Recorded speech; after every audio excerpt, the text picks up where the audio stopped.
রমাজানের প্রস্তুতি নাম্বার 1, আমার সাথে বলেন, রমাজানের প্রস্তুতি নাম্বার 1 হচ্ছে যত দুনিয়াবি কাজ আছে সেই কাজগুলোকে কমিয়ে ফেলবো। দুনিয়াবি কাজগুলো কি করবো, মানে দুনিয়াবি যত কাজ, যত ব্যস্ততা যা আছে এগুলোকে কমায় নিয়ে আসবো, যাতে রমজান মাসে আমাকে বেশি বাইরে দুনিয়াবি প্রয়োজনে বাইরে বেরোতে না হয়, বেশি ব্যস্ততা আমাকে দুনিয়ার জন্য না করতে হয়। মনে করেন যে আপনি চাইলে এখন যদি সামর্থ্য থাকে রমাদান এবং ঈদের বাজার করে রাখতে পারেন, কারণ লাইলাতুল কদর নষ্ট করে ঈদের বাজার, রমজানের অনেক রুহানিয়াত নষ্ট করে দেয় দুনিয়াবি বাজার ঘাটে, তাই না? সবার সামর্থ্য হয় না, কিন্তু বড় বড় যে বিষয়গুলো আছে, বড় বড় খাবার, মৌলিক খাবার, এগুলো আপনি 2 মাসের জন্য বাসায় রাখতে পারেন সামর্থ্য থাকে। সামর্থ্য নাই তাহলে সেটা আলাদা বিষয়। মোট কথা, এটা শুধু একটা বিষয় বোঝাচ্ছি না, দুনিয়াবি যত ব্যস্ততা এগুলোকে কমায় রমাজানের জন্য প্রিপারেশন নিতে হবে। আল্লাহ পাক আমাদেরকে সবাইকে রমাদানের জন্য প্রিপারেশন নেওয়ার তৌফিক দান করেন। এটা হলো মনস্তাত্ত্বিক প্রিপারেশন, যে রমাদান আসতেছে, আমি শাবান মাসেই আমি আমার কাজগুলো গোছাই নেবো যাতে রমজানে আমি ফারেক থাকি ইবাদতের জন্য। বুদ্ধিমানের কাজ না এটা? আল্লাহ পাক তৌফিক দান করেন। আমি 2 নম্বর হচ্ছে ভাই, রমাজানের আমরা সবাই 30টা সম রাখবো বলে নিয়াত করি, আল্লাহ পাক তৌফিক দান করেন। আমি কিন্তু এখানে একটা কথা, 2 নম্বরটা হচ্ছে রোজা রাখার মতো রোজা রাখতে হবে।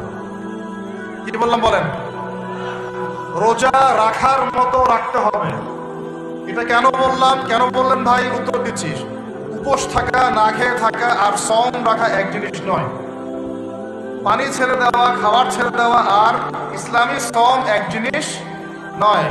অনেক ধর্মের মানুষ খাবার পানি ছেড়ে দিয়ে থাকে, উপোস থাকে না?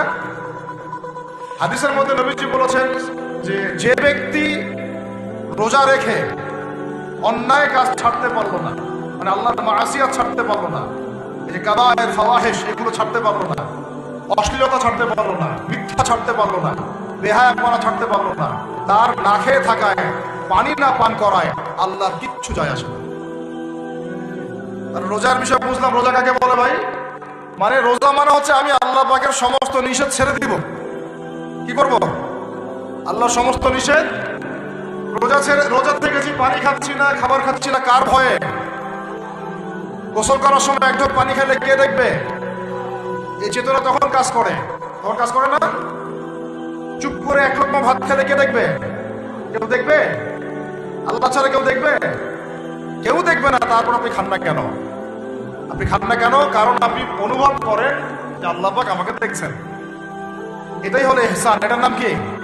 ইহসান। এটাই বলা হচ্ছে হাদিসে জিবরিলের মধ্যে, আনতা আবুদুল্লাহ কাআন্নাকা তারাহ, তুমি এমন ভাবে আল্লাহর ইবাদত করো যেন তুমি আল্লাহকে দেখতে পাচ্ছ। ওয়া ইল্লাম তাকুন তারাহু, তুমি যদি আল্লাহকে দেখতে না পারো, জেনে রাখো ফাইন্নাহু ইয়ারাক, আল্লাহ পাক তোমাকে দেখছেন। এটাকে বলে আল্লাহ কনসিয়াসনেস বা ইহসান বা তাকওয়া। আর তাকওয়া হাহুনা, তাকওয়া কোথায়? এখানে। আপনি সওমের আয়াতটা পড়েন, কুতিবা আলাইকুমুস সিয়াম কামা কুতিবা আলাল লাযিনা মিন ক্বাবলিকুম লাআল্লাকুম কি তাত্তাকুন, তোমাদের উপর সওমকে ফরজ করা হয়েছে ঠিক যেমন করে আগের উম্মতদের উপরও করা হয়েছিল। উদ্দেশ্য হচ্ছে লাআল্লাকুম তাত্তাকুন, যাতে করে তোমরা তাকওয়া অবলম্বন করো। তাকওয়া মানে আল্লাহ কনসিয়াসনেস, এই যে আমি খাচ্ছি না, পান করতেছি না, আমি বিশ্বাস করি আল্লাহ আমাকে দেখতেছেন, এই তো। সেই বান্দা কেমন করে রমজান চলে গেলে বেনামাজি থাকতে পারে? রমজান চলে গেলে কি আল্লাহ তাকে আর দেখে না? সেই বান্দা কিভাবে সুদ খায়, তখন কি আল্লাহ তাকে দেখে না? সেই বান্দা, একই বান্দা কিভাবে জিনা করতে পারে? মেয়েকে নিয়ে কেমন করে বাইকে ঘুরতে পারে? কেমন করে গায়রা মাহরামের সাথে আমরা ইয়ে করতে পারি, ফ্রি মিক্সিং করতে পারি? কেমন করে সে সমকামিতার দিকে ধাবিত হতে পারে? কেমন করে সে জুয়া খেলতে পারে? কেমন করে সে মাদক খাইতে পারে? কেমন করে সে আল্লাহ দ্রোহী আইন বাস্তবায়ন করতে পারে? যদি সে এই চেতনা থাকে যে আল্লাহ আমাকে দেখছেন, এই চেতনাটাকে বদ্ধমূল করার জন্যই রমাজান আসে। বলেন সুবহানাল্লাহ। আমি বুঝাতে পারলাম রোজা রাখার উদ্দেশ্যটা কি? ওই জিনিসটাকেই আমাদের ভিতরে ইনস্টল করাই হলো উদ্দেশ্য। লাআল্লাকুম, অবসর বলেন লাআল্লাকুম তাত্তাকুন। তাকওয়া কি কিনতে পাওয়া যায় বাজারে? এই যে আল্লাহ পাক আমাকে দেখছেন, আমি খাবো না, আল্লাহ আমাকে দেখছেন, আমি পান করতে পারবো না, আমার রেস্ট্রিকশন আছে, পিপাসায় গলা ফেটে যাচ্ছে একেবারে রোদের মধ্যে, তাও খাচ্ছি না কেন? কার ভয়ে? ওইটাই জীবনের সব ক্ষেত্রে বাস্তবায়ন করার জন্যই রমজান আসে। বুঝতে পারিনি? ওই চেতনাটাই, একই চেতনাটাই জীবনের সবগুলো কাজে বাস্তবায়ন করার জন্য কি আসে? রমাদানের 6 মাস। আমরা শুধু রোজার ফজিলত নিয়ে বয়ান করি, রোজা রাখলে 70 গুণ নাকি হবে না, 70 গুণ হবে, 700 গুণ বাড়াই দেবে। মূল কথা ফজিলত তো ফজিলত পাবোই, মূল কথা এইটা, তাকেও অবলম্বন করতে হবে। আল্লাহ পাক আমাদেরকে তৌফিক দান করেন। কয়টা বলছি বলেন ভাই? 2টা মনে থাকবে। 1, দুনিয়াবি কাজ কমায় ফেলা। 2, কি রোজা রাখার মতো রাখা। 3 নাম্বার হচ্ছে, এটা আমার নিজস্ব একটা পরামর্শ আর কি। 3 নাম্বার হচ্ছে, রোজা রাখার জন্য আমাদের সাহারি করতে হয়, ইফতার করতে হয়। এই তো আল্লাহর ওয়াস্তে সাহারি এবং ইফতারে মুসলমানের মতো খাবার খাবেন, জানোয়ারের মতো খাবার খাবেন। সাহারি এবং ইফতার এই দুটোতে কি খাবেন? মুসলমানের, মুমিনের মতো খাবার খাবেন, জানোয়ারের মতো খাবার খাবেন না। আল্লাহ পাক বোঝার তৌফিক দান করেন। মানে আমরা কিন্তু সাহারিতে কি করি জানেন? 7 পেট খাই। কয় পেট? নবীজি বলেছেন খাবে পেটের 1 ভাগ খাবার, 1 ভাগ পানি, 1 ভাগ, আবার বলি 1 ভাগ খাবার, 1 ভাগ পানি, 1 ভাগ। কার পেট খালি আছে এখন খাওয়ার সময় খাওয়ার টেবিলে? আমাদের ওস্তাদরা বলেন যে মুসলিম উম্মাহ, আমাদের ওস্তাদরা বলেন যে মুসলিম উম্মাহ খাবার টেবিলে হেরে গেছে, সে কখনো জিহাদের মাঠে জিততে পারবে না। বুঝতে পারেন নাই? বুঝতে পারলাম না? যারা খাবারের টেবিলেই হেরে গেছে, এখানেই তো আপনি সুন্নাহ মাফিক খাইতে পারতেছেন না, প্রবৃত্তির কাছে হেরে গেলেন, গপ গপ গপ গপ করে খাচ্ছে 7 পেট ভর্তি করে। এখানে তো খাবারের সামনে হেরে গেলাম, প্রবৃত্তির সামনে। সে আবার কাফেরদের সাথে জিতবে কেমনে? জিতবে আগে নিজের প্রবৃত্তির উপর জিহাদের জিততে হবে। আমার মন চাচ্ছে যে না করি, করবো না, এটার নাম জিহাদ, এটাও জিহাদ। মন চাচ্ছে সুদ খাই, একটু খাবো না, এটার নাম কি?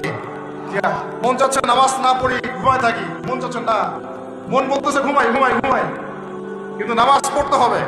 এই যে উঠলাম, ওযু করলাম, গেলাম, এর নাম কি? এটাও এক প্রকার কি, বরং নফসের সাথে জিহাদটা অনেক বড় জিহাদ বলা হয়েছে, বলা হয় নাই? এটা মানুষকে শক্ত করবে। একটা মেয়ে সেটা প্রেম করতে মন চায়, করবো না, ওকে দেখবো না, যাবো না কাছে, এটা শক্ত থাকার নাম কি? এটা মনে নফসের সাথে কি বুঝেন? আল্লাহ পাক আমাদেরকে নফস শক্ত করার তৌফিক দান করেন। তো ভাই, খাবার ইফতারেও এভাবে 7 পেট খাবেন না, সারিতেও খাবো না, কথা করি তো ইনশাআল্লাহ। শোনেন, পরিমিত খাবেন, পুষ্টিকর খাবার খাবেন। পরিমিত খাবেন কিন্তু পুষ্টিকর খাবার খাবেন, তাহলে যথেষ্ট হবে ইনশাআল্লাহ। আর এখনকার যে খাবার, এতে বেশিরভাগই ভেজাল। যত বেশি খাবো তত দ্রুত অসুস্থ হবো। এই যে আমাদের ফিটনেস দিন দিন খারাপ হয়ে যাচ্ছে, এই যে আমরা দিন দিন যে দুর্বল হয়ে যাচ্ছি, বুঝতে পারতেছেন না আপনারা? এটা দিন দিন যে আমরা আগের জেনারেশনের মতো শক্ত না। আমাদের দাদারা, তার দাদারা যেরকম স্ট্রং ছিলেন, আমাদের ইয়াংরাও কিন্তু অত স্ট্রং না। একটা ইয়াং ছেলেকে আপনি এখন 50 বছরের একজন মুরব্বীর সাথে পাঞ্জা লাগাই দেন, পারবে না, ওই চাচাই জিতবে। এটার কারণ হচ্ছে ভেজাল খাবার, ভেজাল পরিবেশ, ভেজাল সবকিছু। আমরা যা খাচ্ছি বেশিরভাগই বিষ। আর আল্লাহর কসম, এগুলো মনিটর করার দায়িত্ব সরকারের, এগুলো মনিটর করার দায়িত্ব প্রশাসনের। এদেরকে মোবাইল কোর্টের আওতায় নিয়ে এসে একদম 1 বছরের জন্য ঢুকাইতে ভিতরে। আইনের সঠিক প্রয়োগ হলে এমনি সিধা হয়ে যাবে। বাঙালিদেরকে শুধু মিষ্টি মিষ্টি কথা বলে কাজ হবে না, মাঝে মাঝে কঠিন শাসন লাগে। বড় বড় কান্ট্রিগুলো আপনারা দেখে আসেন, মনে করেন রাস্তায় ড্রাইভিং এর সীমা দেওয়া আছে 100 কিলো, ওরা যদি 110 120 চালায়, কেউ কিচ্ছু বলবে না, কোনো ট্রাফিক পুলিশও নাই। মোবাইলে একটা মেসেজ চলে আসবে যে তোমার এই 1500 রিয়াল 2000 রিয়াল জরিমানা করা হয়েছে। দিবানা ড্রাইভিং লাইসেন্স বাতিল, ওটা বাতিল তো হবে হবেই, 6 মাসের জন্য জেল খাটবে। বাপ বাপ করে টাকা দিয়ে আসবে, টাকা না দিলেও আর ভয়ে চালাবে না, বাবারে বাবা একবার 1500 রিয়াল খাইছি, আবার খাওয়া যাবে। আইন শুধু থাকলে হয় না, আইনের একদম কঠোর বাস্তবায়ন থাকতে হবে। এই জিনিসটা যদি থাকে, দেখবেন সমাজ ঠিক হয়ে গেছে। আল্লাহ পাক আমাদের সবাইকে কথাটা মন থেকে বোঝার তৌফিক দান করেন। আমরা কি কারো শত্রু? আমরা সবার শুভাকাঙ্ক্ষী। যদি এই জিনিসটা শক্তভাবে বাস্তবায়ন করা যায়, দেখবেন খাবারের ভেজাল এমনি বন্ধ হয়ে গেছে। মানুষকে মেরে ফেলতেছে খাবার দিয়ে, আর 3 দিনের বাসি তেল দিয়ে রান্না করছে, বললো একদম টাটকা রান্না খেয়ে ফেলে। এই যে কোলেস্ট্রল বেড়ে গেল, ক্যান্সার হচ্ছে। গরু ইঞ্জেকশন দিয়ে ফুলায় ফাবায় মোটা তাজা করে ফেলায়, করে নাই? কি অবস্থা মানুষের বুদ্ধি! চালের মধ্যে এটা মিশাচ্ছে, ডালের মধ্যে ওইটা মিশাচ্ছে, পানির মধ্যে কি মিশাই দিচ্ছে, ড্রেনের পানি বলতেছে মিনারেল ওয়াটার। হ্যাঁ, ডাব খাবেন, ডাবের পানি আগে ইঞ্জেকশন দিয়ে বের করে ফেলাইছে, আগে খাই ফেলছে, অল্প একটু বাকি আছে, ওটার দাম ঢাকাচ্ছে 150 টাকা। নিচ থেকে উপর পর্যন্ত আমাদের সমাজে খালি প্রতারণার প্রতারণা চলতেছে। এই কারণে আমাদের উপর থেকে আল্লাহর রহমত দিন দিন উঠে যাচ্ছে। আমাদেরকে সতর্ক হওয়া উচিত, আমাদেরকে সৎ হওয়া উচিত। সৎ হইতে পয়সা লাগে না, সৎ হইতে পয়সা লাগে? সবাই যার যার জায়গা থেকে ভালো হয়ে যায়, কিচ্ছু করা লাগবে না ইনশাআল্লাহ। আপনি মাদক খায়েন না, কেউ জোর করে মাদক খাওয়াবে? আপনি নিজে সুদ খায়েন না, কেউ জোর করে সুদ খাওয়াবে? এখানে কেউ মাদকের দোকান দিল, আমরা খাই না, ও দোকান নিয়ে চলতে পারবে না, টামটোপলা বাঁধে চলে যাবে, কি করবে? চাইতে বাধ্য সে। আমরা খাইলে সে ব্যবসা করবে। আল্লাহর ওয়াস্তে আমরা কোনো রকম প্রতারণার কাছেও যাবো না, হারামের কাছেও যাবো না, এবং অন্যকে আমরা প্রতারিত করবো না ইনশাআল্লাহ। বাজার মার্কেটে একটা অনেক জটিল বিষয়। রমজান মাস আসলেই দেখবেন দাম বাড়া শুরু হয়েছে। এখনই অসাধু ব্যবসায়ী যারা, ওরা ডিস্টোর করে ফেলাইছে, ওরা আবার সিন্ডিকেট করে ফেলবে যে এই দামের বাইরে যাবে না। তখন আবার দেখবেন যে সরকার বিপাকে পড়ে গেছে, দাম কন্ট্রোল করতে পারতেছে না, তখন ভর্তুকি দেওয়া লাগতেছে, আবার ওদেরকে আইনে আনা লাগতেছে। মানে আমরা নিজেরাই ঠিক নাই। কারা ঠিক নাই? আমরা নিজেরাই ঠিক নাই। এই কারণেই তো আমরা, মানে আমাদের সমাজের উপর থেকে আল্লাহ পাকের রহমত বরকতটা উঠে যাচ্ছে দিন দিন। আপনি দেখে নিন যে পণ্যের দাম এখন 200 টাকা, রমজান মাস আসলে দেখবেন 250 টাকা 300 টাকা বাড়াই দিচ্ছে। এটা ব্যবসায়ীরা করবে, অনেকেই, অনেক অসাধু ব্যবসায়ী করবে, অনেকেই করবে, এখনো চলতেছে। আমাদের বাংলাদেশে এমন কিছু নাই যেটা উৎপন্ন হয় না। আমরা যদি আমাদের এখানে সঠিক জাকাত ভিত্তিক অর্থনীতি থাকতো, সততা থাকতো, ইনসাফ থাকতো, আমানত থাকতো, আমাদের জিনিস আমরা খেয়ে শেষ করতে পারতাম না, এরপর বাকিটা রপ্তানি করতে পারতাম। অনেক কথা ভাই, এগুলো অর্থনীতির বিষয়ে আরেকদিন কথা হবে ইনশাআল্লাহ।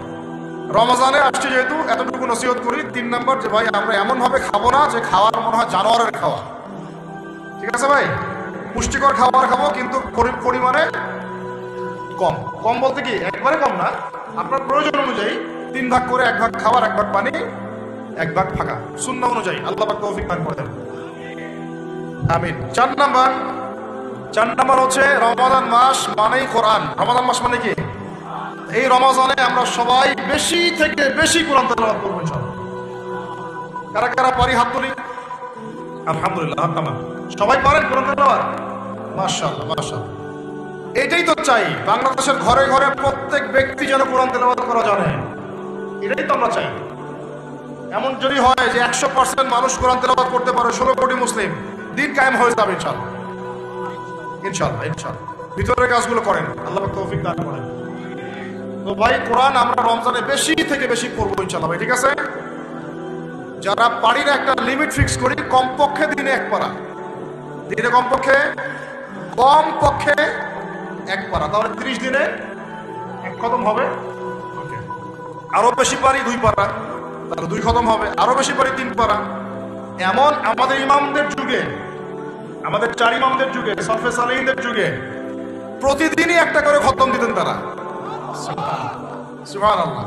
তাদের সময় আল্লাহ বরকত দিয়েছিলেন, সুবহানাল্লাহ। সারা রাত জেগে তেলাওয়াত করতেছেন, নামাজ পড়তেছেন, দিনের বেলা তেলাওয়াত করতেছেন। রমজান মাস হচ্ছে কোরআন নাজিলের মাস। এই মাসে যে হতভাগা কোরআন পড়তে পারলো না, তার জন্য আফসোস করা ছাড়া কিছু করার নাই। রমজান মাসে কোরআন আগে পড়বো, কোরআন শিখবো, না পারলে কি করবো? না পারলে 1 মাসে শিখবো, অন্যকে শেখাবো, কোরআনের দার্স দিব, কোরআনের মাহফিল হবে, কোরআনের তাবলীগ হবে, কোরআন নিয়ে আলোচনা হবে ইনশাআল্লাহ। আমরা জানবো কোরআনের মধ্যে কি আছে। এটা জানার সবচেয়ে উত্তম মাস হচ্ছে কি? রমাদান। আল্লাহ পাক তৌফিক দান করেন, আমিন। যারা আমরা আরবি জানি টুকটাক ভাঙাচোরা, তারা আমরা একটা অর্থ পড়বো ইনশাআল্লাহ। যারা আমরা আলেম ওলামা আছে অনেকেই, যারা ইফতার দিয়েছি, দাওরা দিয়েছি, বা আমরা তালেব ইলম ওলামায়ে কেরাম যারা আছে, আমরা এই কোরআনের তাফসীরগুলো পড়বো ইনশাআল্লাহ। মানে কোরআনময় রমাদান। কোরআনময় কি? এবং চেষ্টা করবেন। আমার খুব ইচ্ছা হয় যদি আল্লাহ পাক আমাকে ক্ষমতা দিতেন, তৌফিক দিতেন, আমার ইচ্ছা হয় যে রমজান মাসে বাংলাদেশের যত মসজিদ আছে সমস্ত মসজিদে কোরআন শিক্ষা ফ্রি হয়ে যাবে। ভালো উদ্যোগ না? বাংলাদেশে কত মসজিদ আছে? হাজার না লাখ? লাখ না কোটি? হয়তো কোটি কোটি মসজিদ থাকতে পারে। প্রত্যেকটা মসজিদে যদি বিনামূল্যে কোরআন শিক্ষা কার্যক্রম করা যেত রমজান মাসে, এক মাসে আপনি দেখতেন প্রায় মিনিমাম 5 কোটি মানুষকে কোরআন শেখানো যায়। তাও হাতে কলমে, তাও কি হাতে কলমে বই দেওয়া হতো ফ্রি। আর ওই যারা টিচার ক্লাস নেবে ওদেরকে বেতন দিব, ভাতা দিব সরকার থেকে। দেওয়া যায় না? দেওয়া যায় না? আচ্ছা, যদি গভর্নমেন্ট নাও দেয়, আপনারা জাকাত থেকে দিতে পারেন, সদকা থেকে দিতে পারেন, পারেন না? নিজেদের পকেট থেকে দিতে পারেন, নিজের ব্যবসা থেকে দিতে পারেন, এলাকা ভিত্তিক দিতে পারেন, কত উৎস আছে না? যদি এভাবে প্রত্যেকটা মসজিদ থেকে কোরআন শিক্ষা কার্যক্রম চালু করা হয় রমজান মাসে, আমরা দোয়া করি আল্লাহ পাক যেন এই কথাটা পৌঁছে দেন উপরের লেভেলে। তারা উদ্যোগ নেয়, জানি না উদ্যোগ নেবে কিনা, আমাদের দায়িত্ব পৌঁছে দেন। তো অ্যাটলিস্ট যদি সবগুলো মসজিদ নাও হয়, প্রত্যেকটা এলাকায় যদি একটা করে মসজিদও হয়, তবুও দেখবেন কয়েক কোটি মানুষকে কোরআন শেখানো যাবে ইনশাআল্লাহ। কোরআন ছাড়া এই জাতিকে আপনি ফিরাতে পারবেন না। কোরআন ছাড়া এই যুবকদেরকে মাদক থেকে ফেরানো যাবে না। কোরআন ছাড়া এই যুবকদেরকে জেনা থেকে ফেরানো যাবে না। এই টিকটক প্রজন্ম হয়ে এরা নষ্ট হয়ে গেছে, শেষ হয়ে গেছে। বাংলাদেশে আশঙ্কাজনক হারে এখন সমকামিতা বাড়তেছে। আশঙ্কাজনক হারে এখন জেনা, ব্যভিচার, পরকীয়া এগুলো বেড়ে গেছে। মাদক দ্রব্যে কি ছয়লাভ, এই যে গুন্ডামি, মাস্তানি, ছিনতাই কারা করতেছে? যারা ইয়াং ছেলে পেলে এরা করতেছে। এদেরকে ফিরাইতে হইলে কোরআন ছাড়া কোনো গতি নাই। আইয়ামে জাহেলিয়াতের সেই মানুষগুলো কোরআনের আলোয় শ্রেষ্ঠ মানুষে পরিণত হয়েছে। কথা বুঝতে পারেন নাই? আইয়ামে জাহেলিয়াতের সেই মানুষগুলা যারা একসময় নিজের মেয়েকে দাফন করেছিল জীবন্ত। ইন্না লিল্লাহি ওয়া ইন্না ইলাইহি রাজিউন। চিন্তা করা যায়? আপনি আপনার মেয়েকে দাফন করতে পারবেন জীবন্ত? পারবেন? বলেন। এরকম মানুষ যারা এই কাজ করেছিল তারা কোরআনের সংস্পর্শে এসে সোনার মানুষে পরিণত হয়েছে। এই কিতাব আল্লাহ পাক নাযিল করেছেন ওই ঘরের উপরে উঠিয়ে রাখার জন্য না, মাঝে মাঝে বের করবো, ধুলা মুছবো, চুমু খাবো, রেখে দিব এই জন্য না। বাবা মারা গেছে, খুললাম, পড়লাম, সব বক্সায় দিলাম, এই জন্য না। শুধু এই কিতাব আল্লাহ পাক নাযিল করেছেন যেন আমরা হৃদয়ে ধারণ করি। কোথায় ধারণ করি? হৃদয়ে ধারণ করবো তো তখনই যখন আমি বেশি তেলাওয়াত করবো, বেশি বেশি পড়বো, সবাইকে পড়াবো, শেখাবো। আল্লাহ পাক আমাদের সবাইকে কোরআনের বিপ্লব ঘটানোর তৌফিক দান করেন। আমিন। তো প্রিয় ভাইরা, 4 নম্বর কাজ, কোরআন শিখবো, পড়বো, শেখাবো, দর্শ দিব। কোরআনের একদম বিপ্লব। রমজান মাসে ইনশাআল্লাহ কোরআনময় রমাদান হবে ইনশাআল্লাহ। রমজান মাসে অন্য কোনো বইও পড়ার দরকার নেই প্রয়োজনে। কোরআন পড়েন, হাদিস পড়েন আর কোরআন পড়েন। কোরআন এবং হাদিস, অন্য কোনো বই, বিষয়ভিত্তিক বই পড়ার দরকার নেই। আর অ্যাটলিস্ট 1 মাস আপনি না পড়েন। এরপরে আসি 5 নাম্বার। একটু বড় হয়ে যাচ্ছে যদিও, আমি সংক্ষিপ্ত করে বোঝাচ্ছি, শুনেন। 5 নাম্বার হচ্ছে রমাদান মাসে, একটু ধৈর্য ধরেন। রমাদান মাসে আমরা ফরজ ইবাদতগুলোকে সর্বোচ্চ গুরুত্ব দিব ইনশাআল্লাহ। যেমন সবার আগে কি? সালাত। এই একটাই বল, সালাত। সালাত নাই ইসলাম নাই। সালাত নাই সে ব্যক্তি মুসলিম না। সোজা কথা শুনেন, সালাত অস্বীকার করে সে ব্যক্তি মুসলিম না। নবীজি বলছেন, মান তারাকা সালাতান মুতাআম্মিদান ফাকাদ কাফারা। কেউ যদি ইচ্ছা করে সালাতকে অস্বীকার করে ছেড়ে দেয়, সে ব্যক্তি কি হয়? কাফারা, কুফরি করে। সালাত না পড়ার কারণে ইমামগণ বলেছেন তাকে মুসলমানদের কবরস্থানে দাফনও করবে না। কোন কোন ইমাম বলেছেন তাকে জানাজাও দিবা না। কোন কোন ইমাম বলেছেন তাকে জেলখানায় বন্দী করে রাখবা। কোন কোন ইমাম বলেছেন তাকে মৃত্যুদণ্ডের শাস্তি দিবা। নামাজ না পড়াটা যেমন তেমন পাপ না তো, ইচ্ছা হইলে পড়লাম, ইচ্ছা হইলে পড়লাম না, এমন না।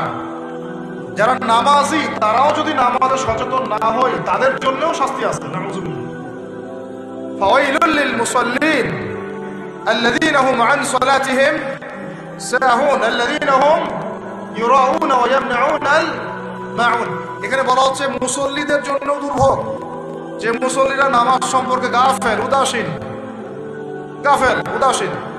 আবার যারা মানুষকে দেখানোর জন্য নামাজ পড়ে এবং এই যে ছোটখাটো সাহায্য করতে অস্বীকৃতি জানায়, সূরা মাউন পড়েন, তাহলে মুসল্লিদের জন্য গাফেলতির যদি শাস্তি হয়, তাহলে যারা পড়ে না ওদের কি হবে?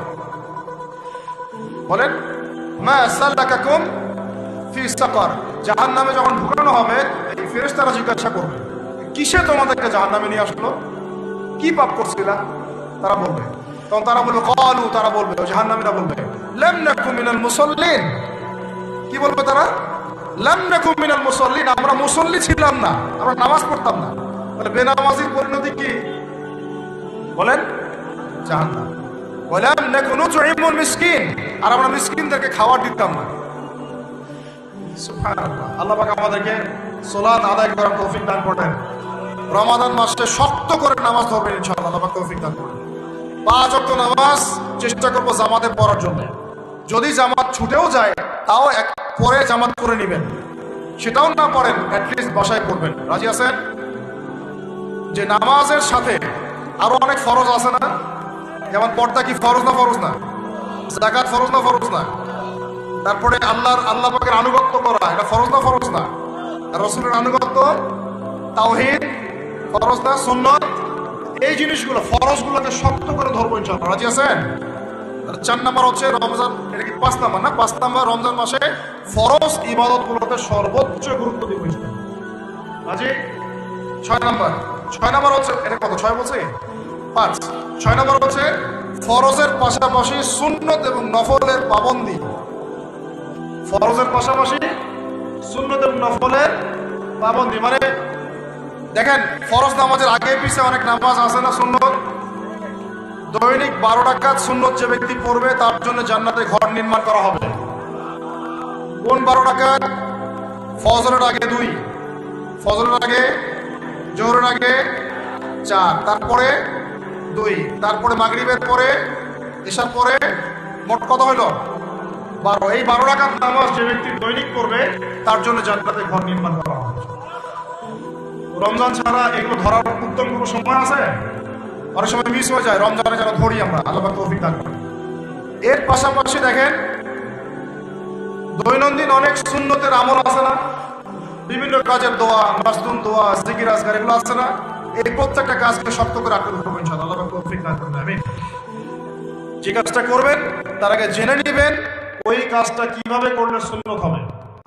সকালে উঠে এক দৌড় দিয়ে বাথরুমে যাবেন না, উঠে আগে বসবেন, চোখ ঘষবেন, মুখ থেকে ঘুমের ভাব দূর করবেন, তারপরে বলবেন আলহামদুলিল্লাহ আল্লাযী আহইয়ানা বা'দা মা আমাতানা ওয়া ইলাইহিন নুশুর।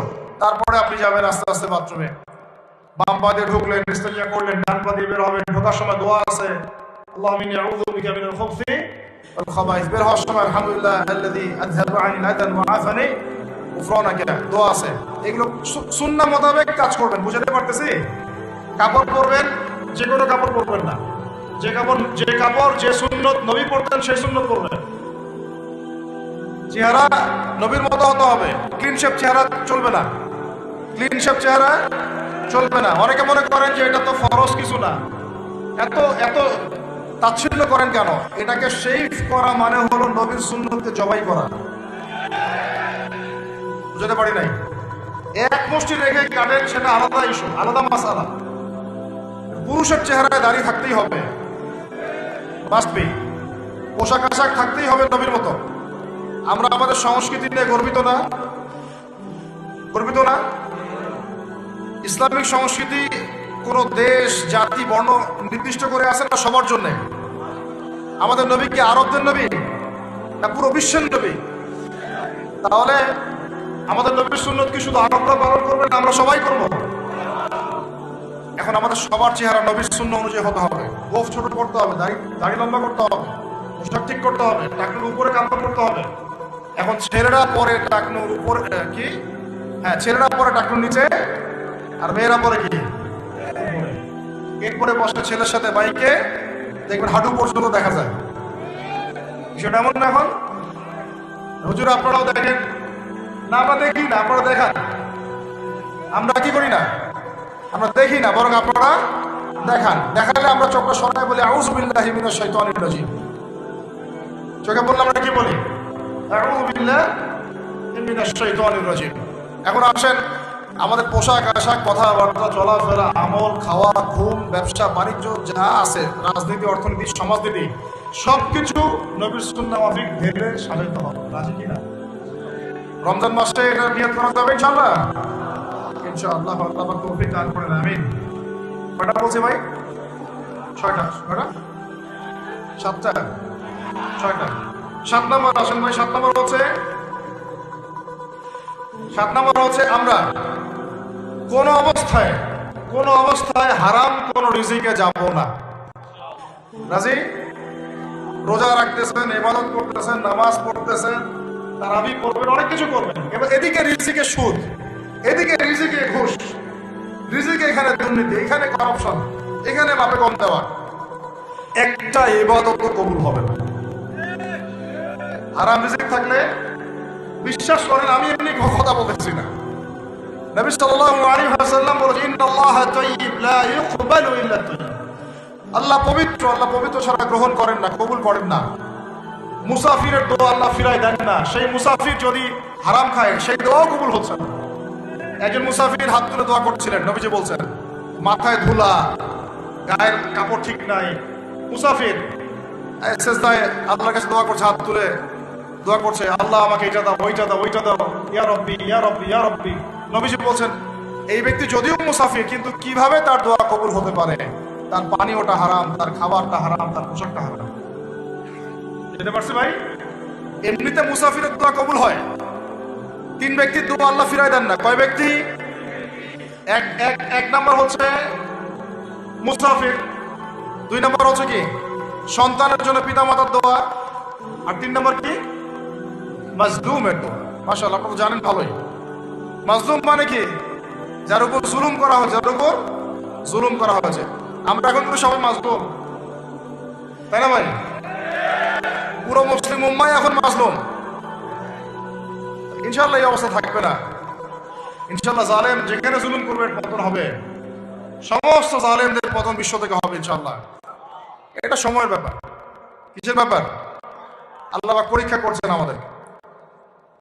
কথা প্রসঙ্গে চলে আসলো, 3 ব্যক্তির দোয়া আল্লাহ পাক ফেরত দেন না, মাজলুম, সন্তানের জন্য পিতামাতার দোয়া এবং মুসাফিরের দোয়া। কিন্তু যদি রিজিক হারাম হয় তাহলে হবে না। তাহলে আমাদের নসিহত নাম্বার কত? এটা 7। আমরা কোনো অবস্থায় হারাম রিজিকে সম্পৃক্ত হব না। রোজা রেখে তো মোটেই না, এবং এটা চর্চা করবো যাতে করে আমরা হারাম থেকে বেঁচে থাকতে পারি। ঠিক আছে ভাই? 8 নাম্বার হচ্ছে আমরা রমজান মাসে সবার যাকাত গুলো দিয়ে দিব ইনশাআল্লাহ। যাকাত যাদের ফরজ হয়েছে আল্লাহর রাস্তায় যাকাত দিয়ে দেন। যাকাত দিবেন না, এটাও জাহান্নামে যাওয়ার অন্যতম কারণ। ওই সম্পদগুলোকে এভাবে গলানো হবে, গলিয়ে মুখে, গালে, পার্শ্বদেশে, চামড়ায় লাগিয়ে দেওয়া হবে। নাউজুবিল্লাহ। সূরা তওবায় আছে এটা। কোন সূরায়? তওবায়। যাকাত দিতে হবে। কেউ যদি যাকাতকে অস্বীকার করে সে কাফের হয়ে যাবে। কেউ যদি যাকাতকে অস্বীকার করে কি হয়ে যাবে? কাফের হয়ে যাবে। কেউ যদি মনে করে নামাজ ফরজ, নামাজ মানি, যাকাত মানি না, কি হয়ে যাবে? কাফের হয়ে যাবে। এখন আমার কথা হচ্ছে, ইসলামী অর্থনীতির মূল ভিত্তি হচ্ছে যাকাত। যাকাত যদি ঠিকঠাক মতো দিতেন, বাংলাদেশে একটা দরিদ্র মানুষও খুঁজে পাওয়া যাইত না। এটা গাল গল্প না, এটাই বাস্তবতা। কিন্তু আমরা সেটা বাস্তবায়ন করতে পারি নাই, পারছি না।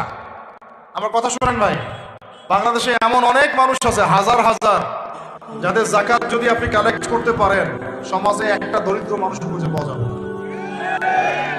এমন একজন মানুষের যাকাত দিয়ে আপনি একটা গ্রামের মানুষকে খাওয়াইতে পারবেন। মিলসের মালিক যাকাত দেয় না, গার্মেন্টসের মালিক অনেক যাকাত দেয় না, ফ্যাক্টরি মালিক যাকাত দেয় না, অনেকে কানাডায় বাড়ি ঘর করতেছেন, এখানে যাকাত দেন না। আসলে এরকম যাকাত না দিলে ইসলামের খুঁটি থেকে নাম কাটা পড়ে গেল। ইসলামের ভিত্তি কয়টা? 5টা না? তাওহীদের পরে কি সালাত না? সালাতের পরে কি যাকাত, তারপরে না রমাদান এবং হজ, তাই না বিষয়টা? আল্লাহ পাক আমাদেরকে ইসলামের এই 5টা পিলারের অন্যতম পিলার যাকাতের উপর আমল করার তৌফিক দান করেন। কয়টা বললাম ভাই? 8টা। 9 নম্বর হচ্ছে যাকাত যাদের ফরজ হয় না। আচ্ছা, যাকাত সম্পর্কে 2টা কথা। যাকাত কিন্তু সোনারও যাকাত আসে, রূপারও যাকাত আসে, এই গবাদি পশুরও যাকাত আসে, আবার কৃষি জমিরও কিন্তু যাকাত আসে। কৃষি জমির ফসলের কি হয়? যাকাত আসে, ওটাকে ওসর বলা হয়। আমরা অনেকে এটা জানিও না। ওলামায়ে কেরামদের সাথে পরামর্শ করবেন আপনার সম্পূর্ণ জাকাত আসছে কিনা, এটা নিসাব পরিমাণ হলে বের করে ফেলতে হবে। আল্লাহ পাক আমাদেরকে জাকাতগুলো বের করার তৌফিক দান করেন। আচ্ছা, আর জাকাত দিবেন এমন জায়গায় যেখানে দিলে দিনের খেদমত হচ্ছে। ইন্নামা সাদাকাতু লিল ফুকারা ওয়াল মাসাকিন ওয়াল আমিলিনা আলাইহা ওয়াল মুআল্লাফাতি কুলুবুহুম, আয়াত আছে না, ওয়াফির রিকাব, এটা সূরা তাওবায় আছে না? সূরা তাওবার 60 নম্বর আয়াত। কত নম্বর? 60। সূরা তাওবার কত নম্বর? এই সূরার 60 নম্বর আয়াতে যাকাতের 8টা খাত বর্ণিত আছে। এই যে কোনো খাতে আপনি দিতে পারেন, তবে আমার পরামর্শ দ্বীনের রাস্তায় ফি সাবিলিল্লাহ এগুলোতে যাকাত দিলে ভালো হবে, আত্মীয়দেরকে দিলে ভালো হবে, মিসকিনদেরকে দিলে ভালো হবে ইনশাআল্লাহ। আল্লাহ পাক তৌফিক দান করতে পারেন। তো এটা হলো 8। 9 নম্বর হচ্ছে 9 না 8 শেষ হলো। 9 নম্বর যাকাত ছাড়াও আমরা বেশি বেশি দান সদকা করবো ইনশাআল্লাহ। রমজানে বেশি বেশি সদকা করবেন, বেশি বেশি সদকা। মানে সদাকার এমন ক্ষমতা আছে যে আপনার তাকদিরে মনে করেন একটা বিপদ লেখা আছে, মনে করেন তাকদিরে একটা বিপদ আছে, আপনি এখানে সদকা করছেন, এই সদাকার ওসিলাতে আল্লাহ পাক আপনার বিপদটা দূর করে দিতে পারে। একটা রোগ হয়েছে, বিপদে পড়ে গেছে, এখন যদি গোপনে গোপনে সদকা করতে থাকেন এবং ওই ওসিলায় আল্লাহর কাছে দোয়া করেন যে আল্লাহ এই সদকার ওসিলায় আমার এই বিপদটা তুমি কাটাই দাও, আল্লাহ কাটাই দেবেন। সদকার এমন ক্ষমতা আছে, তবে এটা ঢাকঢোল পিটায় না, যত পারেন গোপনে গোপনে। হ্যাঁ, প্রকাশ্যেও দেওয়া যায়, গোপনে দেওয়া উত্তম। গোপনে দেখি উত্তম, প্রকাশ্যেও দেওয়া যাবে, কোনো সমস্যা নেই। আমরা সদাকা দিব বেশি বেশি বেশি চেষ্টা করবো আত্মীয়র হক দেওয়ার, আত্মীয়দেরকে দেওয়ার জন্য। প্রতিবেশী, আমাদের সমাজের ইয়েতিম, আমাদের সমাজের বিধবা, আমাদের সমাজের মিসকিন, ভালো ভালো জায়গায় সদকা করবে। ঢাকা শহরে দেখা যায় অনেক সময় আমরা গাড়ি নিয়ে যাই, গাড়ির সামনে গ্লাসে নক করে টাকা যাচ্ছে, আল্লাহর ওয়াস্তে কিছু দেন। কে জানি এই হাদিসটা ভিক্ষুকদেরকে শিখাইছে। কোন হাদিস জানেন? যে আল্লাহর ওয়াস্তে কারোর কাছে কিছু চাইলে ফিরাইতে হয় না। আল্লাহর ওয়াস্তে যদি কেউ আপনার কাছে কিছু চায়, আল্লাহর ওয়াস্তে ভাই আপনার কাছে আমি 10টা টাকা চাচ্ছি, থাকলে দেন, তাহলে এটা ফিরাইতে হয় না। বেচারা আল্লাহর ওয়াস্তে চাইছে, আমি ফিরাবো কেন? আল্লাহর দোহাই দিচ্ছে। তো প্রত্যেকটা ভিক্ষুক দেখবেন চায় আল্লাহর ওয়াস্তে দেন। সেটা নিয়ে গাঁজা খাক আর কি করে করবো, আল্লাহর ওয়াস্তেই চাচ্ছে। অনেক সময় দেখা যায় অনেক ভিক্ষুকের ফ্ল্যাট আছে ঢাকায়, কি আছে, আর আমরা ভালো থাকি, যারা দেই তারা ভালো থাকি, ভিক্ষুকের ফ্ল্যাট আছে। সুবহানাল্লাহ। প্রতারণা যুক্ত, বোঝার বুদ্ধি নাই কোথায় দিলে ভালো হবে, এই জন্য বাছাই করে করে সদকা করবেন। দিনই খাতগুলোতে বেশি সদকা করবেন, আল্লাহ পাক তৌফিক দান। আর সবচেয়ে ভালো হয়, আমার পরামর্শ, সবচেয়ে ভালো হচ্ছে আত্মীয়দেরকে দিবেন। এখানে আপনি 2টা নেকি পাবেন। কয়টা? এক, আত্মীয়র হক রক্ষা করলেন, হক আদায় করলেন, তার নেকি, সদকা তো করলেন, এটার নেকি আছে। আবার আত্মীয়র সম্পর্ক বজায় রাখলেন, সুসম্পর্ক বজায় রাখলেন, এটা আরেকটা নেকি। আত্মীয়তার সম্পর্ক রক্ষা করা বিশাল ইবাদত। মানে এটা সিলাতুর রাহিম, এটা আল্লাহ পাকের আরশের সাথে ঝুলে থাকে। যে আত্মীয়তার সম্পর্ক রক্ষা করে আল্লাহ পাক তাকে রক্ষা করবেন। আত্মীয়তার সম্পর্ক যে নষ্ট করে দেয় আল্লাহ পাক এই কেটে ফেলবেন। আত্মীয়তার সম্পর্ক নষ্ট করতে হয় না। আত্মীয়তার সম্পর্ক নষ্টকারী জান্নাতে যায় না, এটা না হাদিসটা ওস্তাদ? লা ইয়াদখুলুল জান্নাতা কাতিউর রহমি, মানে আত্মীয়তার সম্পর্ক, রক্তের সম্পর্ক যারা কাতি মানে কেটে ফেলে তারা জান্নাতে যাবে না। তো প্রিয় ভাইরা, আমরা আত্মীয়তার সম্পর্ক রক্ষা করবো ইনশাআল্লাহ। আর আত্মীয়তার মধ্যে সবাই একরকম হয় না, এক এক মানুষ এক এক বুঝে। কেউ হয়তো আল্ট্রা মডার্ন, কেউ এক্সট্রা অর্ডিনারি মডার্ন, ঠিক আছে, কেউ দিনের ধার কাছেও নাই, কেউ নাস্তিক, এরকম আছে তো নাকি? তা আপনি সৌজন্যমূলক সম্পর্ক বজায় রাখবেন। সালাম কালাম বিনিময়ে আসলে মেহমানদারি করা, সৌজন্যমূলক সম্পর্ক কি করবেন? বজায় রাখবেন। আল্লাহ পাক আমাদেরকে বোঝার তৌফিক দান। কটা বলছি? 8টা 9টা।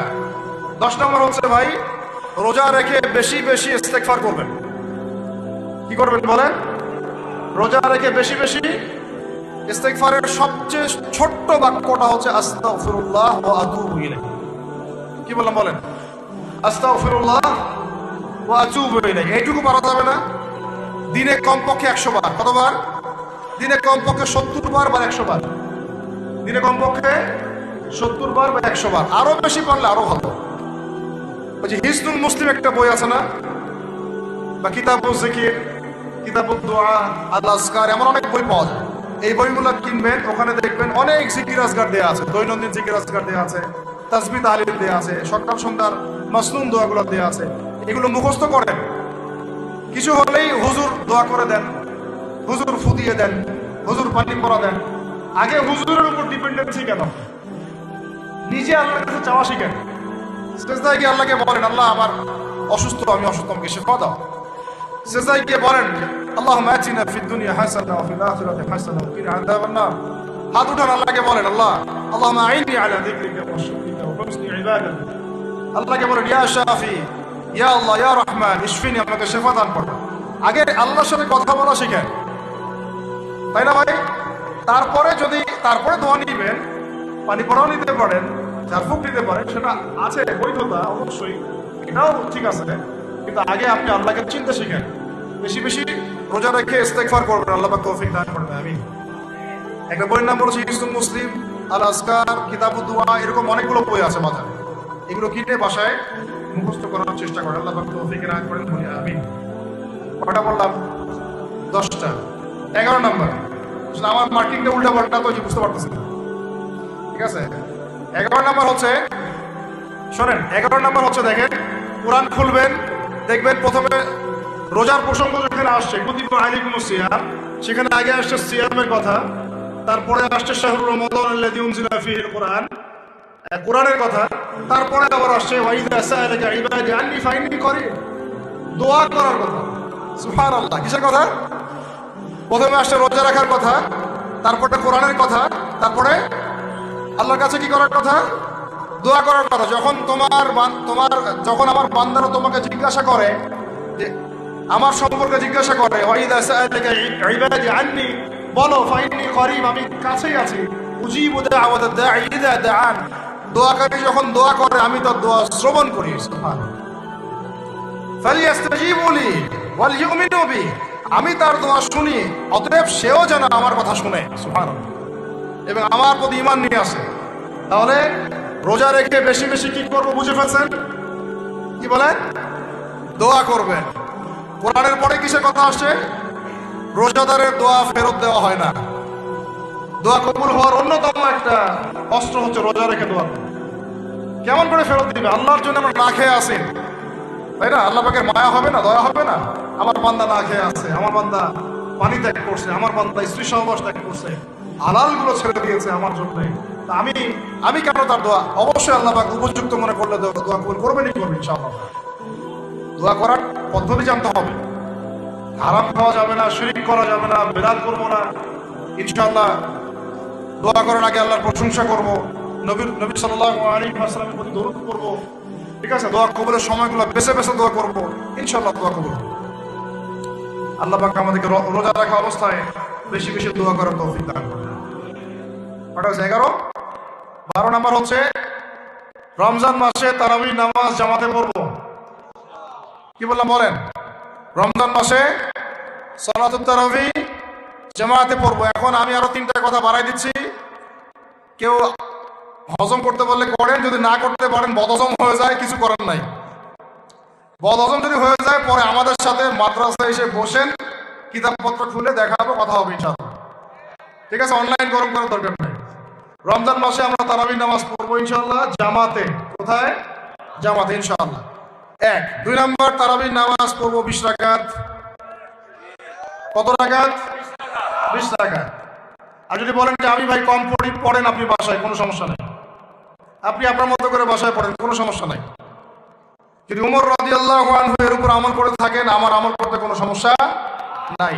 যদি উসমান রাদিয়াল্লাহু আনহু 2 আযান চালু করে থাকেন, তাহলে আমার আমল করতে কোনো সমস্যা নাই। ওই যে হাদিসটা বলেছিলাম প্রথমে, কে নাজাত প্রাপ্ত ফেরকা? মা আনা আলাইহি ওয়া আসহাবি, আমি আর আমার সাহাবীরা যার উপরে আছি। আরেকটা হাদিস কি? আলাইকুম বিসুন্নতি ওয়া সুন্নতি খুলাফায়ে রাশিদিন মাহদিয়িন মিন বা'দি, তোমাদের উপর অবধারিত হচ্ছে, ওয়াজিব হচ্ছে আমার সুন্নতকে আঁকড়ে ধরা এবং আমার সাহাবীদের সুন্নতকে কে আঁকড়ে ধরা। কার কার সুন্নত? আমার সুন্নতকে আঁকড়ে ধরো এবং আমার সাহাবীদের সুন্নতকে আঁকড়ে ধরো, খোলাফায়ে রাশিদার সুন্নতকে আঁকড়ে ধরো, যারা মাহদিয়িন হেদায়েত প্রাপ্ত মিন বাদি আমার পরে। সাহাবায়ে কেরাম যদি কিছু চালু করেন, আমল করতে কোনো দোষ নাই, বরং এটাই হচ্ছে সুন্নতের আরো শ্রেষ্ঠ অনুসরণ। কারণ আমি তো ওমরের চেয়ে বড় পরহেজগার হইতে পারবো না। পারবেন? তাহলে আমি তো উসমানের চেয়ে দিন বেশি বুঝি না। তিনি যদি 2 আযান চালু করতে পারেন, তাহলে আমি তাকে বেদাতি বলতে পারি না। নাউযুবিল্লাহ। যদি আমি তাকে এভাবে শব্দ প্রয়োগ করা হয়েছে বাংলাদেশে, উসমান রাদিয়াল্লাহু আনহু যদি 2 আযান চালু করে থাকে, ওটা বেদাত হয়ে গেছে। নাউযুবিল্লাহ, বলেন নাউযুবিল্লাহ। সাহাবীরা কিছু চালু করলে যদি বেদাত হয়, তাহলে সুন্নত হবে কি? তাহলে সুন্নত কোনটা হবে? তাহলে এই ব্যক্তি এরকম কথা যদি কেউ বলে থাকে, তাহলে তার উচিত হবে এখনই রুজু করে ফিরে আসা, অহংকার না করা, হঠকারিতা না করা, এখনই ইস্তেগফার করে তওবা করে ফিরে আসা। আল্লাহ মাফ করে দিবেন ইনশাআল্লাহ। আর এর উপর হঠকারিতা থাকে না, ওসমান রাদিয়াল্লাহু আনহু যদি 2 আযান চালু করে থাকে, তিনি ভুল করেছেন, তিনি বেদাত করেছেন। নাউযুবিল্লাহ। বিশ্বাস করেন, সাহাবীদেরকে এভাবে কটাক্ষ করলে, আন্ডারএস্টিমেট করলে, এভাবে কথাবার্তা বলে, শানের খেলাফ কথা বললে ঈমানও চলে যেতে পারে। আমরা নবীকে মানবো সাহাবীদের মানদণ্ডে, সাহাবীদের বুঝের উপর আমাদের বুঝ না। বুঝাতে পারতেছেন? নবীকে মানবো, অবশ্যই মানবো। কার মাধ্যমে? কাদের মধ্য দিয়ে? সাহাবাদের তরিকার মধ্য দিয়ে। সাহাবাদের তরিকা আমি কি ধাবাস করে পাবো? তাবেঈ লাগবে, তাবেঈ লাগবে। এই সিলসিলা মেইনটেইন করে আমাকে মানতে হবে। কোরআন এবং হাদিস তো সবার ভাষায় আছে। আপনাকে যদি আমি এখন বলি যে ক্রিপ্টোকারেন্সি হালাল না হারাম, আপনি কি বের করে দিতে পারবেন এখন আমাকে? পারলেও আপনার আরো 15-20 বছর পড়াশোনা করতে হবে। তারপরে যারা এগুলো নিয়ে গবেষণা করে, তাদের কাছে আসতে হবে, জিজ্ঞাসা করতে হবে, বলতে হবে, তারা ফতোয়া দিলে মানতে হবে। ফাসআলু আহলা যিকরি ইন কুনতুম লা তা'লামুন। তোমরা আহলে যিকরদেরকে জিজ্ঞাসা করো, আহলুল ইলমদেরকে জিজ্ঞাসা করো যে এই বিষয় তোমরা জানো না। তাহলে আমাদের সমাজে এরকম অনেক ফিতনা চলতেছে, অনলাইনে এই ফিতনাগুলো অনেক বেশি। আর ইয়াং ছেলেপেলেরা এখন দিন শেখে অনলাইন থেকে। এরা দিন মাদ্রাসায় এসে শিখতেছে না। স্পেশালি যারা জেনারেল লাইন থেকে আসছেন, তাদের সমস্যা আরো বেশি এবং তারা অনেকে বিভ্রান্ত হয়ে যাচ্ছেন। তাই আমি রিকোয়েস্ট করবো, কথা অন্যদিকে নিয়ে না, আমি আপনার দুশমন না, আমি আপনার বন্ধু, শুভাকাঙ্ক্ষী। আপনাদেরকে ওলামায়ে কেরামদের সোহবতে আইসা দিন শিখতে হবে। অ্যাপস থেকে দিন শিখবেন না। অ্যাপস থেকে একবারে হাদিসের রেফারেন্স পাইছি, বাস কাম সারা। জি না, ওই হাদিস তাহকিক করার ব্যাপার আছে, উসুলের ব্যাপার আছে, আসমাউল রিজালের ব্যাপার আছে, তাহলিলের ব্যাপার আছে, অনেক বিষয় আছে। একটা মাসআলা ইস্তেমবাদ করতে হলে অনেকগুলো বিষয় একসাথে লাগে। আর অনলাইনে শায়েখ হওয়ার জন্য কিছু লাগে না, খালি পড়র করতে পারলেই হয়। অনলাইনে যে কোরআন তেলাওয়াতও করতে পারে না, সেও শায়েখ হয়ে বসে আছে। শুধু শায়েখ না তো, মহাপণ্ডিত, সে পুরো ওলামায়ে দেওবন্দের সাথে একাই বাহাস করতে পারবে। এটা বলছে যে আরে ওলামায়ে দেওবন্দ আর কি, সবগুলোকে ডাকো, সব ওলামায়ে দেওবন্দ এক পাশে বসবে, সে আর এক পাশে বসবে, ও বলে একাই যথেষ্ট। এটা মানসিক রোগী। এগুলো কি মানসিক রোগী? তো মানসিক বিকারগ্রস্তদের থেকে দিন শেখার চাইতে আপনার দিন মাদ্রাসায় গিয়ে শেখা অনেক ভালো। মানসিক বিকারগ্রস্তদের থেকে দিন শেখা বাদ দিয়ে মাদ্রাসায় গিয়ে ওলামায়ে কেরামের সাথে পরামর্শ করে দিন শেখেন। আল্লাহ পাক তৌফিক দান করুন। ইয়াংদেরকে আমি বারবার এটা নসিহত করতেছি, ইয়াংরা অনেকে পাপিস্তায় চলে যান। ভাই, ওলামায়ে কেরামের সোহবতে থাকেন, ইনশাআল্লাহ আপনি সেফ অ্যান্ড সাউন্ড থাকবেন। তাদের মধ্যে যদি ইখতিলাফ যদি হয় কোনো মাসআলায়, এবং একাধিক মাসআলাও যদি প্রমাণিত হয়, দুজন ভাই দুইটার উপর আমল করেন, কোনো সমস্যা নেই। বনু কুরাইজায় গিয়ে একদল আসর পড়েছেন রাদিয়াল্লাহু আনহুম আজমাইন, সাহাবীদের মধ্যে, আর একদল আসর পড়ে গিয়েছেন। নবীজি কি বলেছেন? দুজনের মধ্যে অমুক ঠিক আর অমুক বেঠিক। দুজনকে বলেছেন তোমরা দুইজনের ঠিকের উপর আসো, সমস্যা। এরকম বুঝগত পার্থক্য থাকতে পারে, ইখতিলাফি মাসআলা থাকতে পারে, ওইগুলোকে নিয়ে এভাবে সমাজকে বিচ্ছিন্ন করবেন না, বিভক্ত করবেন না। তো এখানে প্রমাণিত একটা চিরায়ত একটা আমল সলফে সালিহিন যুগ থেকে চলে আসছে। আমরা তারাবি জামাতে পড়বো ইনশাআল্লাহ, 2 সর্বোচ্চ সংখ্যায় পড়বো ইনশাআল্লাহ। আমরা 20 রাকাত পড়বো ইনশাআল্লাহ। আপনি যদি 8 রাকাত বা 12 রাকাত, 14 রাকাত, 15 রাকাত পড়তে চান, পড়েন, কোনো সমস্যা নেই।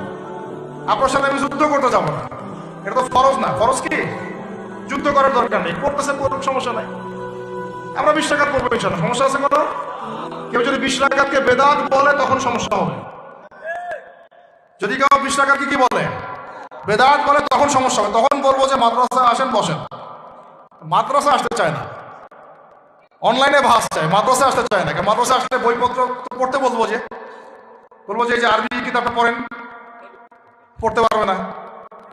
আমি তিনটা কথা বলেছি, জাস্ট কিচ্ছু করতে হবে না। বাহাসের তিনটার যে কোনো একটা যদি করতে পারে আমরা হেরে গেছি। ওলামা একরাম বলবো আমরা সবাই হেরে গেছি।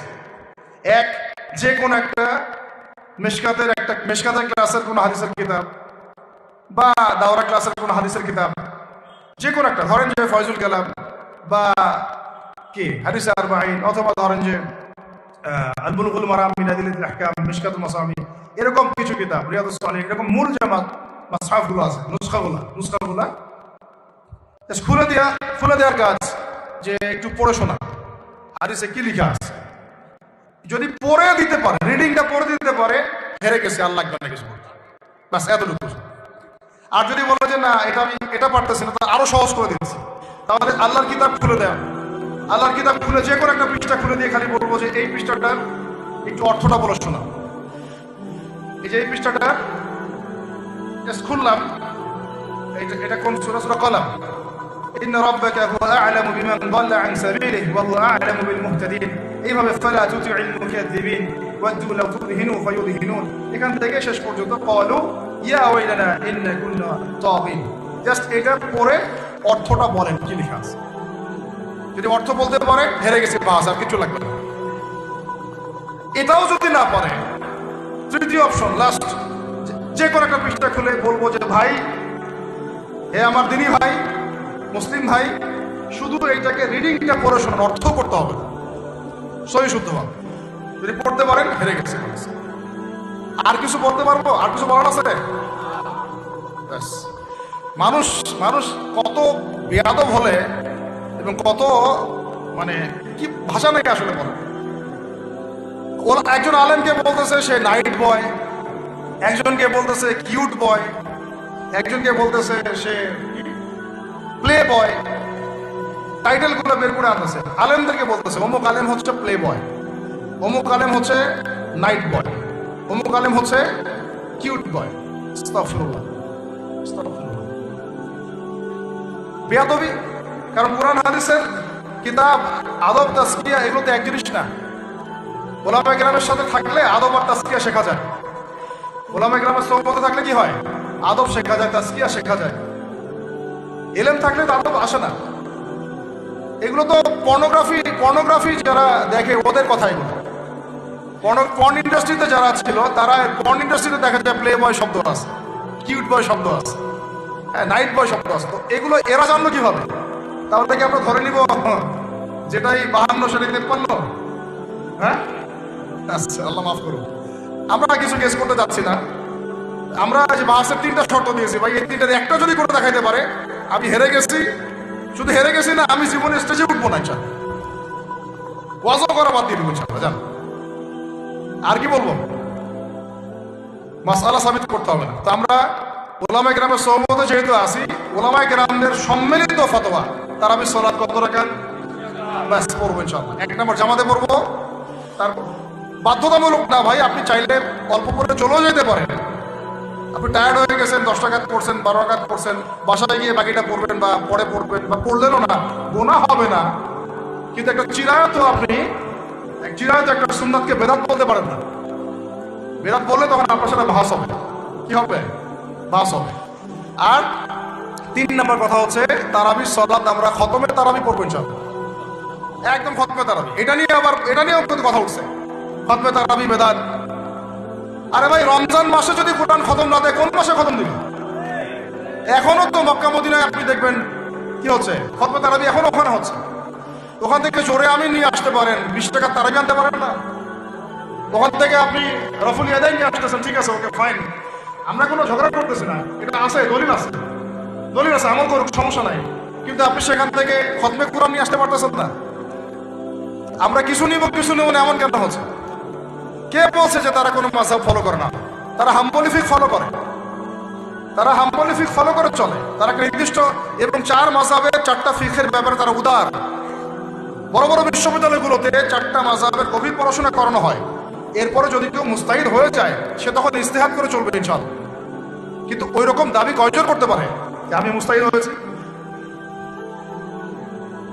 তো আল্লাহ পাক আমাদেরকে তৌফিক দান করেন, এগুলো কথা বোঝার তৌফিক দান করেন। এগুলো বলতে চাইনি, প্রসঙ্গ এসে গেল, বলে ফেললাম। এখন ভাই বলেছি তারাবির নামাজ জামাতে খতমে তারাবি চেষ্টা করবো ইনশাআল্লাহ 20 টাকা। আল্লাহ পাক তৌফিক দান করে। কত বললাম ভাই? 12 7 3টা 13 14 13 হচ্ছে শেষ রাত্রেও কিছুটা সময় হলেও আল্লাহকে ডাকার চেষ্টা করেন, সুন্নত নফল কিছু করার চেষ্টা করেন, দোয়া করেন, কিছু কোরআন তেলাওয়াত করেন। ওই সময় আল্লাহ পাকের রহমত নেমে আসে। আল্লাহ পাক আহ্বান করতে থাকেন, কে আছো আমার কাছে চাইবা, কে আছো আমাকে ডাকবা, কে আছো আমাকে মানে আমার কাছে কিছু চাইবা, ডাকবা, ক্ষমা প্রার্থনা করবা, আমি তোমাকে ক্ষমা করে দিব, আমি তোমাকে যা চাও তাই দিব, আমি তোমার ডাকে সাড়া দিব। এইভাবে আল্লাহ পাক ফজর পর্যন্ত বলতে থাকে। ইনশাআল্লাহ ইনশাআল্লাহ এটাকে কিয়ামুল লাইল করবেন, তাহাজ্জুদ পড়বেন। এটা তাহাজ্জুদ আপনি এমন না যে আপনি তারাবি পড়েছেন বলে পরে নামাজ পড়তে পারবেন না, এমন না কিন্তু বিষয়। আপনি পরেও শেষ রাত্রেও নামাজ পড়তে পারবেন ইনশাআল্লাহ। 13 হচ্ছে, 13 শেষ। 14 হচ্ছে ভাই যদি সামর্থ্য থাকে রমজান মাসে একটু ওমরা করে আসে। যদি সামর্থ্য থাকে, সবার তো সামর্থ্য নাই, কিন্তু যদি সামর্থ্য থাকে রমজান মাসে একটু ওমরা করে আসতে পারেন। আল্লাহ পাক যারা নিয়াত করেছে ওমরা করার, আল্লাহ পাক করার তৌফিক দান করেন। যারা আল্লাহর ঘর দেখে নাই আল্লাহ পাক সবাইকে দেখার তৌফিক দান করেন। যারা হজ ফরজ হয়েছে অবিলম্বে হজ করার তৌফিক দান করেন। আল্লাহ পাক আমাদের সবাইকে ফরজ হজ আদায় করার তৌফিক দান করেন। এবং যাদের সামর্থ্য আছে আল্লাহর মাকবুল বান্দা, তাদেরকে আল্লাহ পাক বেশি বেশি আল্লাহর ঘর জিয়ারত করার তৌফিক দান করেন। আমিন। ওইখানে না গেলে ভাই ইসলামের অনেক কিছু বোঝা যায় না, মন থেকে উপলব্ধি করা যায় না। এই রাসূলের জীবনে আপনি করতেছেন, সুন্নতগুলো আমল করতেছেন, যখন তার রওজার সামনে দাঁড়াবেন, সালাম দিবেন, আসসালামু আলাইকা আইয়ুহান নবী ওয়া রাহমাতুল্লাহি ওয়া বারাকাতুহু, আপনার কলিজাটা একদম কেঁদে উঠবে। মনে হবে যে এখানে নবী সাল্লাল্লাহু আলাইহি ওয়াসাল্লাম এখানেই আছে। তার যুদ্ধ করার সেই বদরের মাঠ, সেই উহুদের প্রান্তর, সেই বনু কুরাইজা, সেই আপনার মসজিদে কুবা, এই মক্কা, এই বাইতুল্লাহ, এই হারাম, এগুলো না দেখলে, চোখে না দেখলে আপনি কিলটা আসবেন। কথা বুঝতে পারছেন? আল্লাহ পাক আমাদেরকে সামর্থ্যবানদেরকে ওমরা করার তৌফিক দান করেন। এরপরে হচ্ছে যে কটা শেষ হয়েছে? 14টা 13টা 14টা হয়ে গেছে। আচ্ছা, শেষটা হচ্ছে রমজানে আমরা আমাদের আশপাশের সমাজের যত দরিদ্র মানুষ আছে, অসহায় দরিদ্র ইয়েতিম, বিধবা, মিসকিন, এরকম মুসলিম যারা আছে তাদের সবাইকে ইনশাআল্লাহ রমজানের পণ্য সামগ্রী, খাদ্য সামগ্রী বিতরণ করব। এই উদ্যোগকে আমরা সবাই নেই, তো আল্লাহ পাক নেয়ার তৌফিক দান করেন। প্রত্যেকটা এলাকা ভিত্তিক যুবকরা দাঁড়ায় যাও, হালাল যাদের অর্থ ওদের থেকে কালেকশন করো, করে প্যাকেট রেডি করো। এক মাসে রমজানের প্যাকেজ, চাল ডাল ছোলা বুট যা হয়, রমজানের প্যাকেজটা করে সমাজের নিম্নবিত্ত, একদম নিম্নবিত্ত, নিম্ন মধ্যবিত্তরা চেয়ে খাইতে পারে, নিম্ন মধ্যবিত্তরা কিন্তু চেয়েও খাইতে পারে না, ওদের গায়ে রোদে লাগে, তাই না? তাদের নাম লিস্ট করে সবার ঘরে ঘরে পৌঁছে দেওয়ার চেষ্টা করতে হবে। আমরা শুধু একাই খাবো, একাই করবো, একাই ভালো থাকবো, এটা চিন্তা করলে হবে না। সমাজের আপামর এই দরিদ্র জনগোষ্ঠীর পাশে রমজান মাসে আমাদের সবাইকে দাঁড়ানো উচিত। আল্লাহ আর এর সাথে একটা জিনিস জুড়ে দিলাম, রমজান মাসে আমরা বেশি বেশি মানুষকে ইফতার করাবো ইনশাআল্লাহ। কারণ যাকে ইফতার করাবেন এই রোজাদারের রোজার নাকি আপনার আমল নামায় যোগ করে যাবে। অতএব বেশি বেশি ইফতার করাবো এবং রমজান মাসে ইফতার বিতরণ প্রজেক্ট এবং প্যাকেজ আমরা রেডি করবো ইনশাআল্লাহ। এবং সমাজের সমস্ত দরিদ্র মানুষ, অসহায় মানুষ, এতিম, বিধবা, মিসকিন, তাদের ঘরে ঘরে আমরা গিয়ে পৌঁছে দেবো ইনশাআল্লাহ। আল্লাহ পাক আমাদেরকে এই কাজগুলো করার তৌফিক দান করে দেন। আমিন। রমজান মাস কেন্দ্রিক এই 15টা নসিহত সবাই মনে রাখি, মাথায় রাখি, দিলের মধ্যে রাখি। আল্লাহ পাক আমাদের সবাইকে সুস্থতার সাথে রমজান মাসে এই কাজগুলো করার তৌফিক দান করে দেন। আজকের মতো এখানে শেষ করছি। আকুলু কওলি হাযা আস্তাগফিরুল্লাহ লি ওয়া লাকুম ওয়া লিসাইরিল মুসলিমিন। বারাকাল্লাহু ফিনা ওয়া লাকুম ফিল আখিরাতি।